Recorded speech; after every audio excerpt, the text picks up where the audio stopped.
cynicism is definitely a form of cowardice.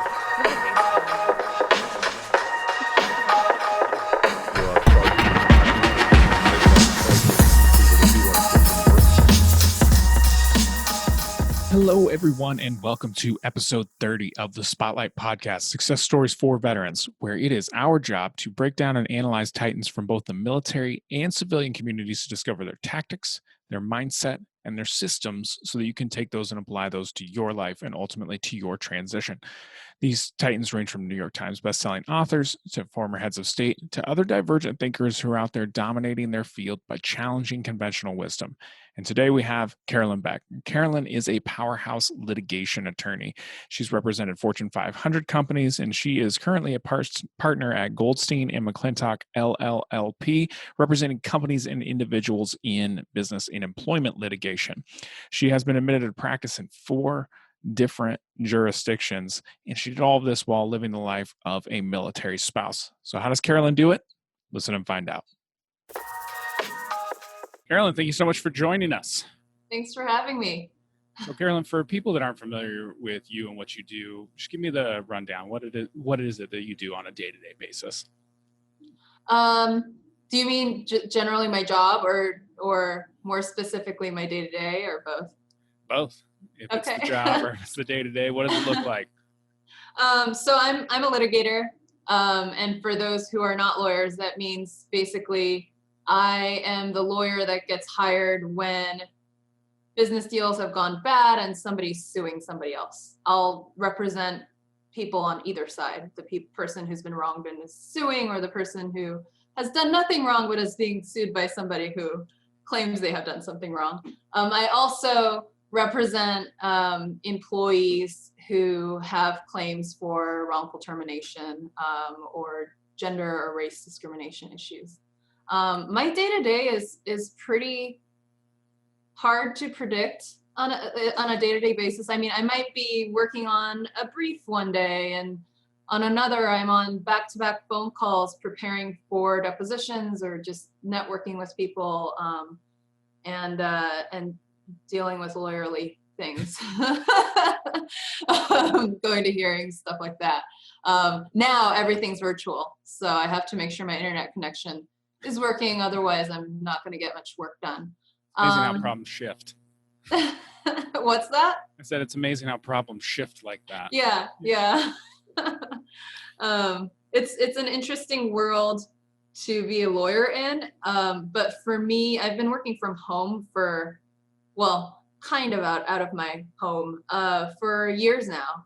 At my previous job, I was working from home, but I was also making the trip up to DC or to New York pretty regularly to meet with people and with clients and things like that. But now everything's on Zoom. So So when you're dealing with, being a litigator one day, which means, maybe back-to-back phone calls, or now you have internet problems, how is it that you actually go about breaking your day down so that you make sure that you don't miss anything?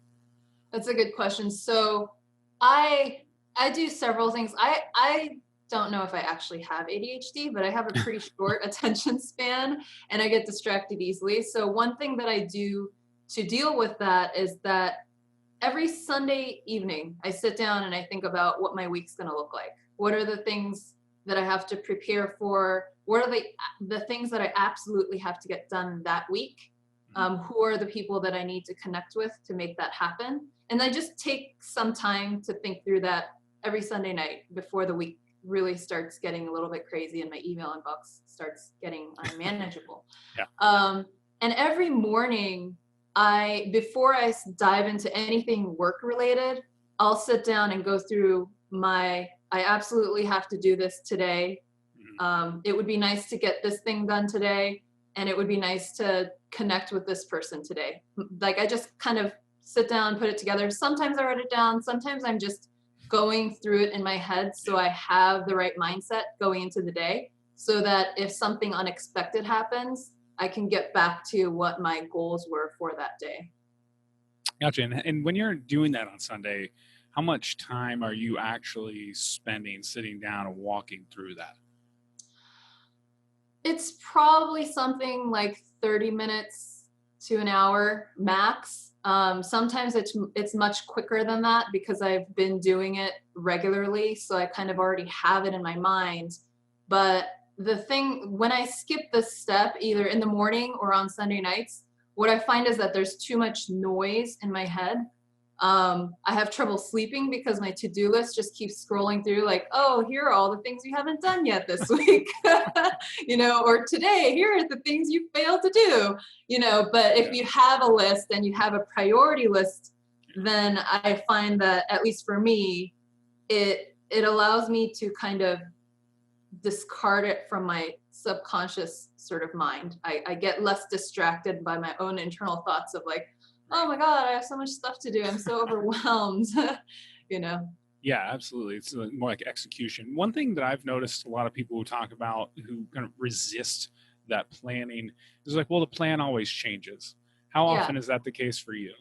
Oh, all the time. I mean, there are some to-do list items that I'll put at medium priority, like this would be nice to get done this week, that get pushed day to day to the week, but it still just helps, first of all, reminding myself that it's there.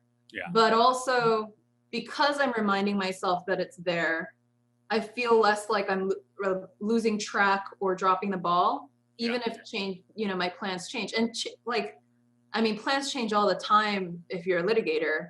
Opposing counsel will do something unexpected. Your client will come up with some document that they forgot to tell you about. There's always something that happens in litigation that leads to a mad dash to a filing deadline that's like the next morning or whatever. And that will always jostle around your other, aspirational deadlines or whatever. But for me, the noise in my mind is much more distracting than the day-to-day stuff that pops up that throws my plan off track. Gotcha. So you talked a little bit about planning as a way to kind of reduce the noise in your mind, and correct me if I'm wrong here, being a litigator can be a pretty high stress job. Yeah. How do you handle the mental noise, or how do you basically maintain your mental health in the face of all of that?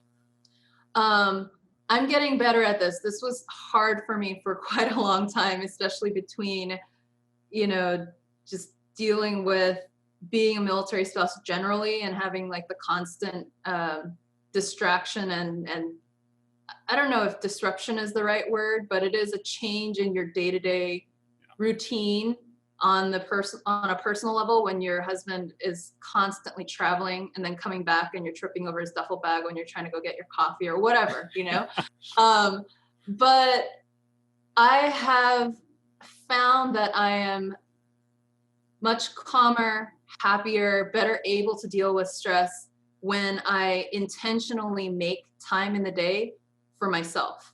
And that might mean during a really busy period, basically just getting up an hour early and drinking coffee and staring into space by myself. Like just I've been told I should meditate. I've tried it, but the staring into space with my coffee in the morning for 10 minutes still does wonders for me for the rest of the day, just having that quiet time. And by the way, I don't even have kids, so I don't know what I would do if I had kids waking me up at, 4 in the morning, 5 in the morning, whatever it is. But for me, that's my me time. Nobody's bothering me. Even the dogs don't want to get out of bed because I'm getting up earlier than they want to. And what enhances that sort of well-being kind of mental health situation, I don't know what else to call it, that feeling of well-being and steadiness and ability to deal with the day-to-day stress is when I make more time and actually get my workout in the morning.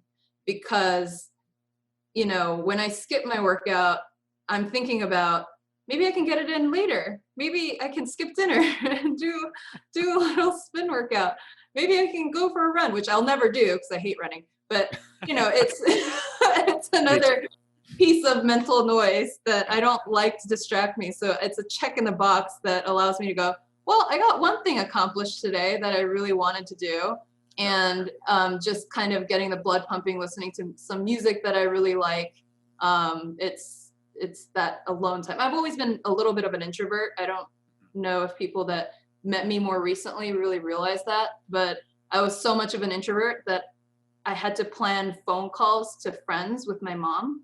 You know, I'd ask her how socially I should be interacting with my friends. That's how scared I was of social interaction. So I'm sure at some level, there's some low level stress that happens that I'm not aware of that kind of hits me all at once if I'm not working out, eating right, you know, taking time to myself to just be completely alone. Yeah. So besides working out and, you know, just planning your week, are there any types of resources like for, you know, learning that you recommend to people to kind of help, you know, just expand your mind in general? That's a good question. I think it kind of depends on if you're somebody that learns well from listening or from reading. I've never been a listen to stories and really enjoy it kind of person, although sometimes I will listen to podcasts and audiobooks, but I absorb material much more easily when I actually dig into the text of a book or am doing online research by myself. And a habit that I've picked up over the years is that I'm usually reading some nonfiction book, whether it's a self-help book or a book about how to build your business relationships or how to negotiate from a, you know, former hostage negotiator or whatever. There was one that I read recently that was like that. I know which one you're talking about. It's Never Split the Difference. Am I right? Yeah. I'm reading Kindle books all the time. Every morning I listen to, there's a Spotify channel called Your Daily Drive. Yeah. And that I find, I'm not driving anywhere. Usually I'm just walking my dogs. That counts. But I find it to be a really nice way to get caught up on the most current kind of high profile news. They usually throw in something from Robinhood about stocks, and then a selection of whatever your music is that you like to listen to on Spotify. Yeah. And so it's a combination of all of those things. I'm not actually sure if I've answered your question, Carson. No, that's actually good. It's an amalgamation of things. But let's go to the books for just a second, because you said that you really kind of learned from digging into text. What texts are you using besides Never Split the Difference, which I think we already talked about? What are the other ones that you're working on right now? Right now, I'm reading 3 books. One of them is fiction and is just purely for my own enjoyment. But one of them is called The History of Nearly Everything. The other one is called Conscious. And it's a book, both of these are on Amazon Prime. I just decided one day I'm going to go on Amazon Prime and see what books are on there that look interesting and pick a few. So I'm reading all 3. My other one is The Invisible Life of Addie LaRue, which is it's a fictional novel about a girl who like wishes that she didn't belong to anyone, and then suddenly nobody can remember her. So sounds tragic. It's an interesting book. It's a very interesting concept, but obviously not as informational as these other ones. Conscious is a book that I'm only in the first couple chapters because I just started these 3 this week. But Conscious is a book about consciousness. Like what does it actually mean? Like if you have an AI that acts like it has empathy, when do you know when it crosses that line where it's actually feeling empathy versus having been programmed to feel to do the things that a human should do when they're feeling empathy? It's a really kind of a interesting book. The other one, I have no idea where this is going to eventually go, but right now I'm reading the portion about the Big Bang and time travel, you know, things like that. So it started very, very far back at the beginning of everything that we know of as humans, and supposedly we'll go through nearly everything else. Well, there's a lot to dig into just with those book choices, I think. You know, can we talk about the Invisible Life of Addie LaRue? Sure. So when you're reading fiction, what is it that you're getting from fiction that you don't necessarily get from other areas of your life? I've always been kind of a bookworm. It goes way back to when I was an introvert. Yeah. And I think the one thing, I don't know if it's life, it's not a life lesson, but a mindset that I have that I think has originated just from being a book reader since I was little, is that whenever I hit a rough patch in my life, I try to remind myself of what the main character in a book would do if they hit that rough patch. I'm going through a really tough time right now.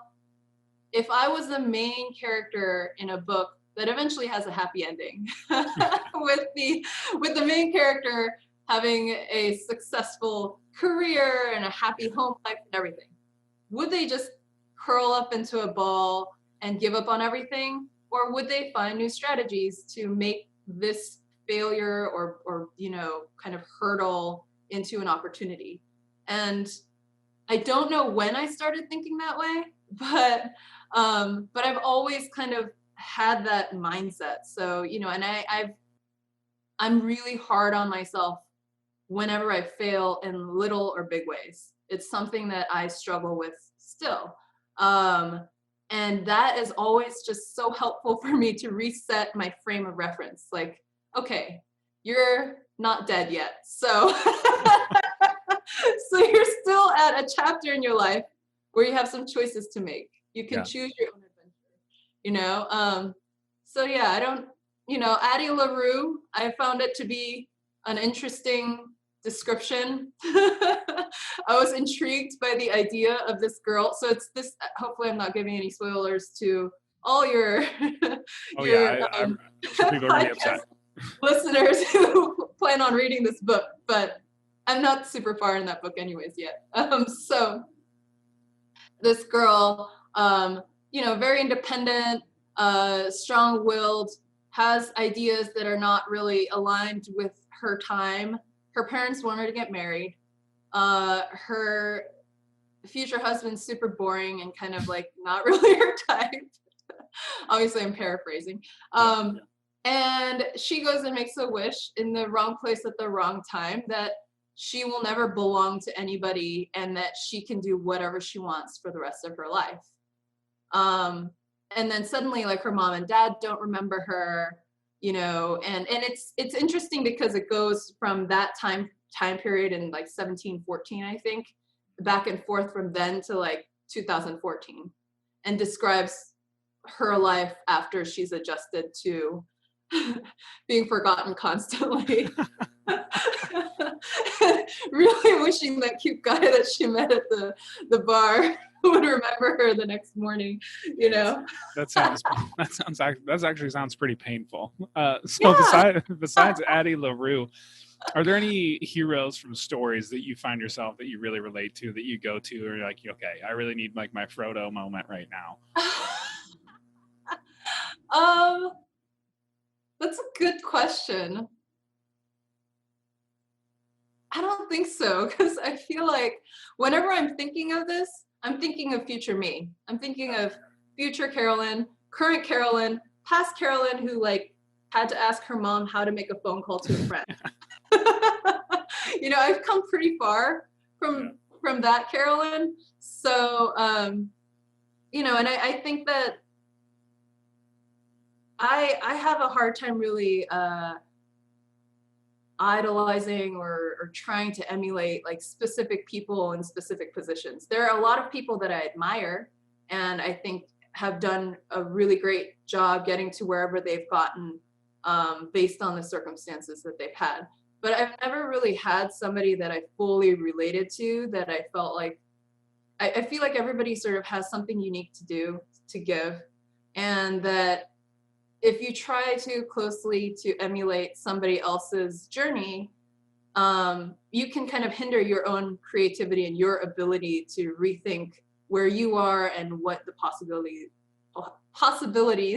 are for you, based on where you are and what sort of unique characteristics you have, and the type of life you have. I mean, even just thinking about being married, I don't have a relationship that I would have imagined as a little girl. I thought by now, by the way, that I'd be like a brain surgeon and be living in a mansion, and because My husband obviously would have also been a brain surgeon.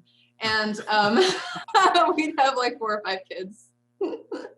As a little girl, that's what I thought everybody wanted for me. And I hadn't really given much thought to where do I want to be when I grow up.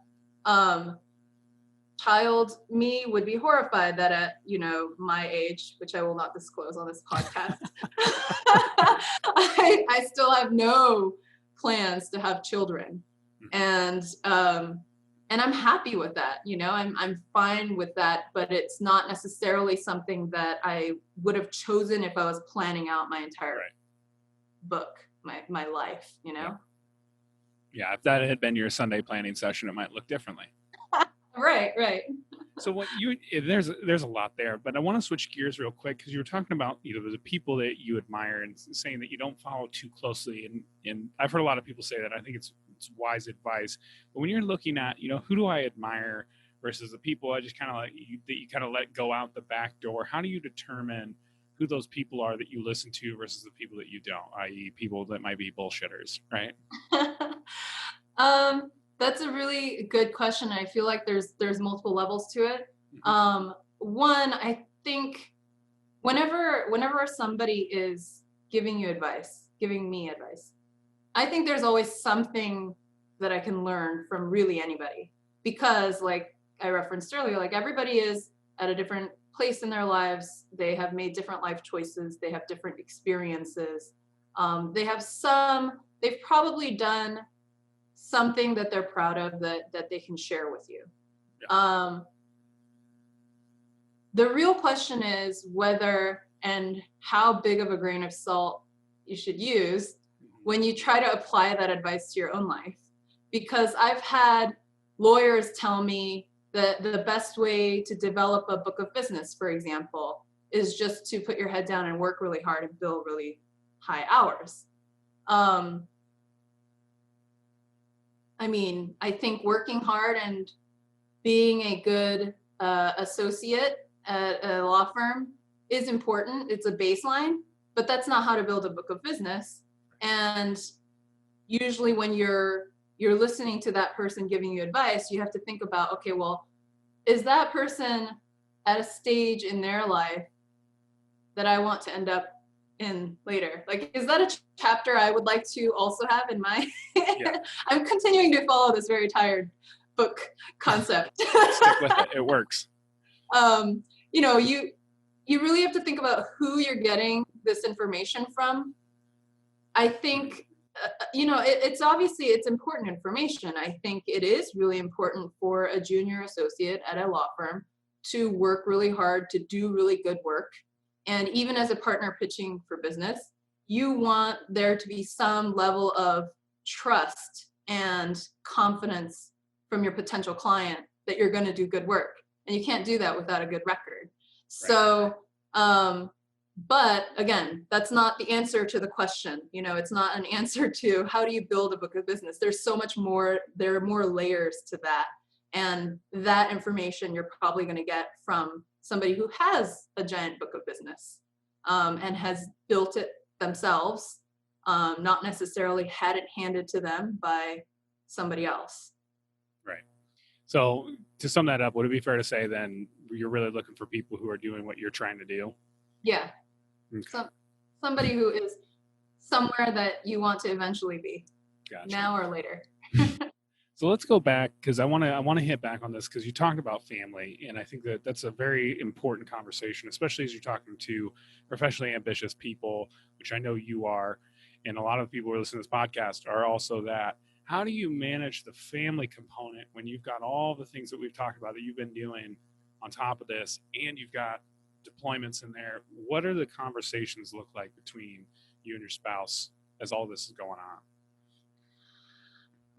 It's changed over time. I've been with my husband for quite a long time. It was much harder at the beginning because I had a lot of what I now see, or at least consider to be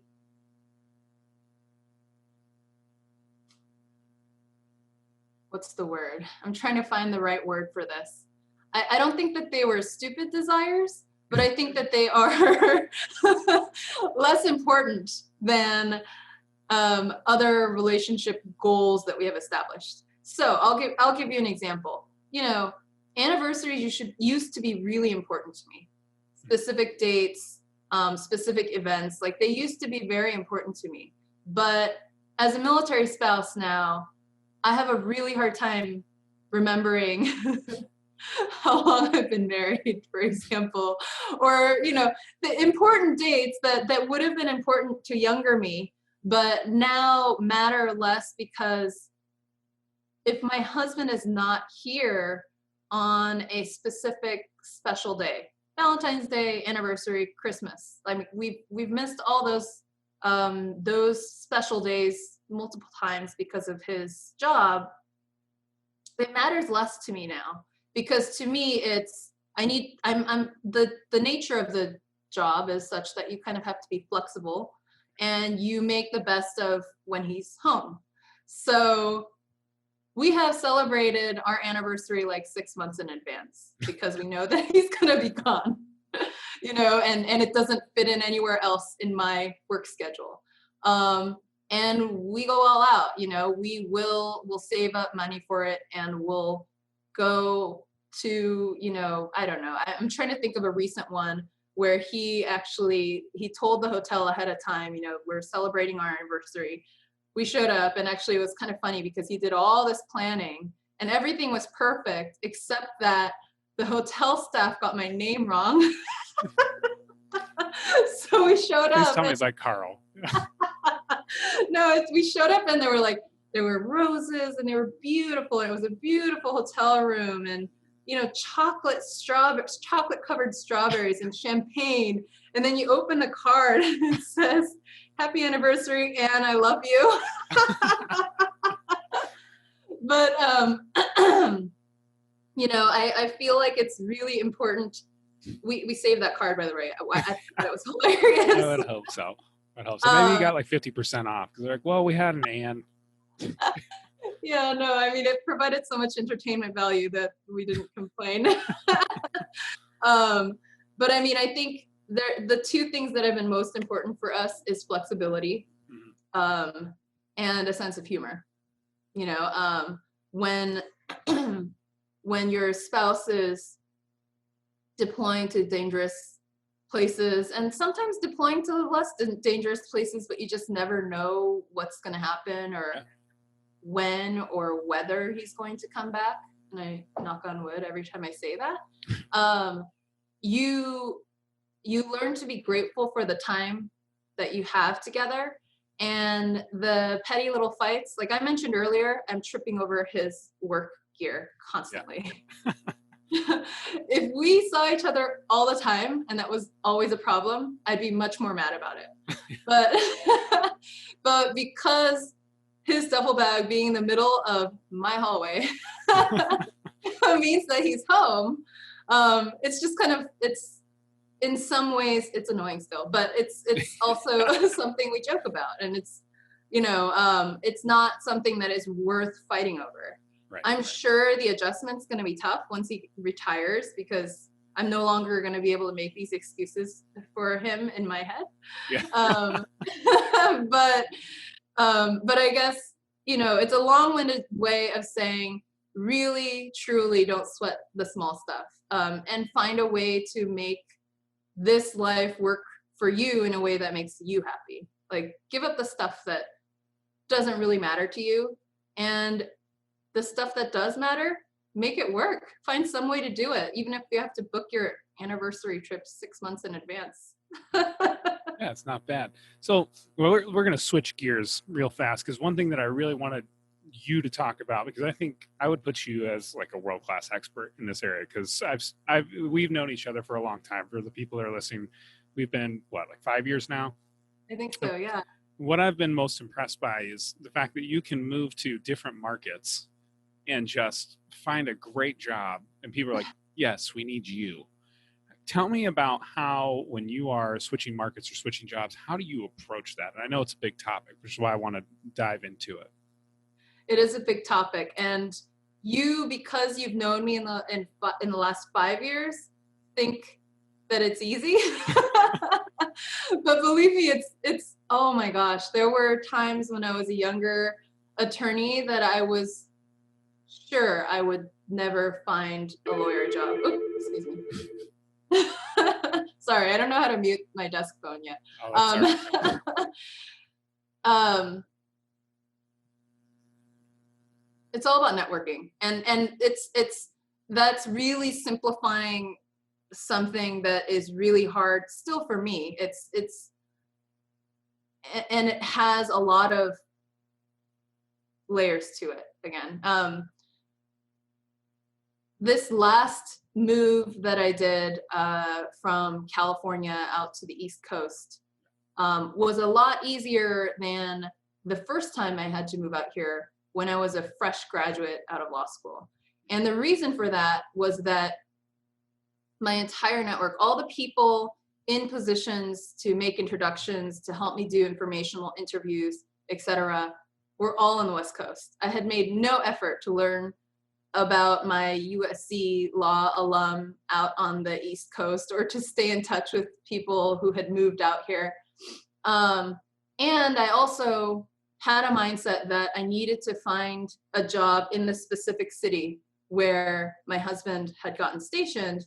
And to illustrate, like, at the time, the types of jobs that I was getting offers from, I mean, back then I was applying to everything that was available here.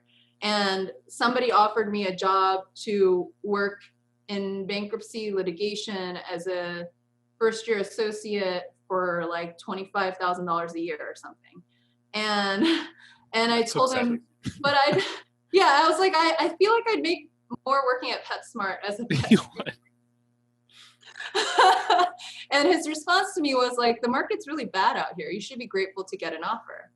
And nothing against bankruptcy litigation. Like there are a lot of people that find great success in that area, but I wasn't interested in that area. I also wasn't interested in working for somebody who felt he was doing me a favor by giving me a job offer. So I started utilizing my networking tactics that I had been using in LA out here in the areas where the jobs were that I wanted. So I started sending emails to USC alum, told them up front, hey, fellow USC alum, I just moved to the East Coast. I'd love to meet with you for coffee, just 15 minutes. If you don't have time for coffee, a phone call would be great. I would just love to introduce myself and learn more about what you're doing. Did not tell them that I would have to drive 3.5 to 5 hours, depending on traffic, just to meet them for 15 minutes for coffee. Because to me, that was worth it if it got my foot in the door. So that actually helped me build my network pretty significantly out here. Eventually, I ended up with a job with a very small firm doing some litigation, administrative work, and criminal defense work, which I don't do now, but back then I was just grateful to have that variety of experience. I had a full-time job offer at some point lined up. I had taken the Virginia bar exam and passed it. And then my husband got stationed in California again. But luckily I had already been working on my network on the West Coast. And I had stayed in touch with all of the people that I still consider a lot of them friends. Back then I reached out to a mentor and I said, hey, I'm moving back. Do you know of anybody who's looking for an associate at my level? And actually he did. So they said, we're about to go to trial. We need somebody with your level of experience. Can you be here in 2 days?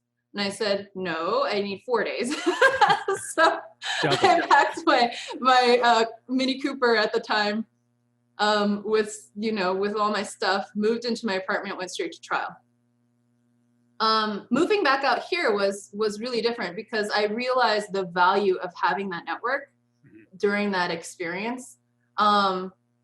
And so I was much more intentional about building those relationships. And when I say building my network, like I'm not just reaching out to people and continuing to ask for informational interviews. It's like, you know, my network, I consider the people in my network to be my friends. And I think about the ways that I can provide value to them. And when I'm meeting somebody, I'm asking them, are there any introductions that I can help you with? Is there something you're working on that I can help you with? And I'm asking because I want to help.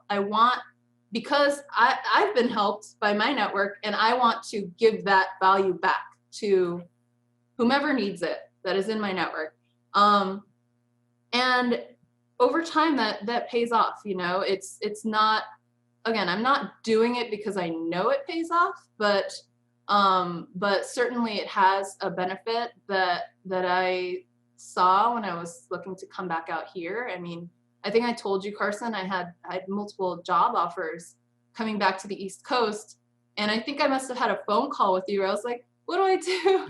Which of these do I take? Here are all the paths, and here's where I could end up if I go to this firm versus this firm versus this firm. And eventually, you know, I ended up in a job where I'm lucky enough to be able to just work from home. Nobody expects me to be anywhere unless I have planned to be there. Right. But it was a long process to really get here. Yeah, I don't know. I mean, I don't know if that was too vague or high level. I'd be happy to provide any kind of details. Oh, you know, I've got follow-up questions. So when you're going and you're asking people, especially when you're that new, I call it new networking, where you're still in that informational interview phase, how receptive were people to those initial emails that you were sending and saying, hey, let's go get coffee, or if not coffee, you know, can we do a phone call? Surprisingly open to meeting with me. I was surprised. I did send a lot of emails, but all of them were customized to the individual I was reaching out to. And a lot of them were cold emails because I didn't have a network out here. Mm-hmm. But I don't think there were many people that refused to meet with me. I think there were maybe a couple that failed to respond quickly, mm-hmm. and it was just because they were busy. But the instinct when you're new to this is like, oh, they must be offended that I reached out, or they must think it's a waste of time. But actually, one of them, because I didn't follow up, emailed me later and said, be persistent if you want to be a lawyer. Why didn't you follow up with me? I want to meet with you.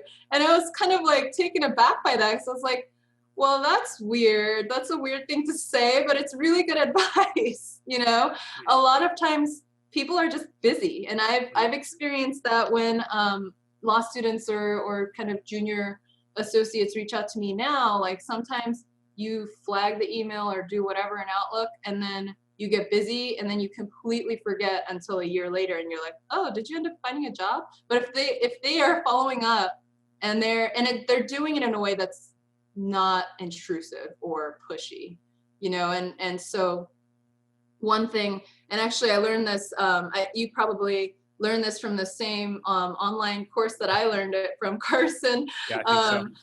Yeah, but you know, Ramit Sethi, he has a course called Dream Job, and I think it was in that course where he talks about follow-up emails, and I think it's really good advice that I didn't learn until later. And it's, if you follow up, you should follow up. Busy people will forget about you, not because it's you, but just because they're busy.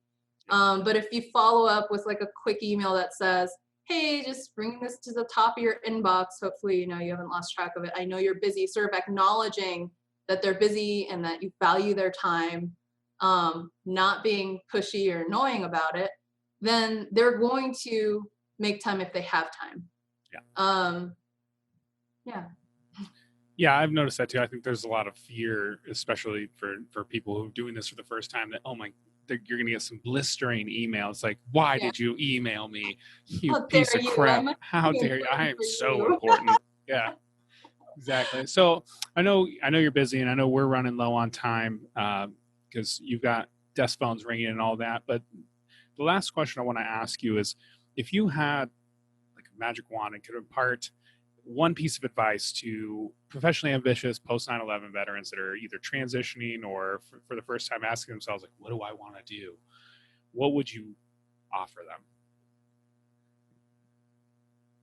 Well, the storybook concept, first of all, I think is really important for mindset. But I know we've been talking about networking already, but I can't emphasize enough how important that is, even just to figure out what it is that you want to do next. Because and do your research before you meet with somebody who you want to ask questions.